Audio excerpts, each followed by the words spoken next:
This is Washington Examiner and Washington Post this morning. Washington Examiner, the mine complex is owned by Iron Mountain, which leases out caverns for storage. And we were using Manhattan mini storage all those years in New York. The government moved its old records there in 1960.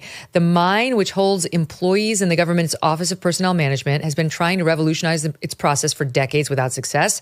The government's been trying to automate the mine's work since at least 1981. At least $100 million has been spent on the effort to automate the work there, and it's not happening. Washington Post reported from inside the mine in 2014, the 5-step process for a worker's retirement papers just to be fully processed, like just to get them and process them.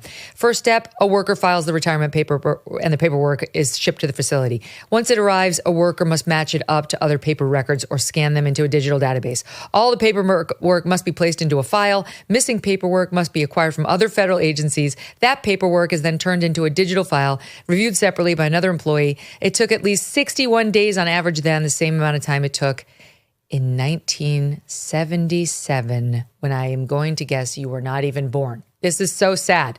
I mean, I think people get it's just, right, that the government sucks. And this is part of why Trump got elected, right? It's like you don't expect him to do it perfectly. You don't expect it to be all T's dotted or all I's dotted and T's crossed.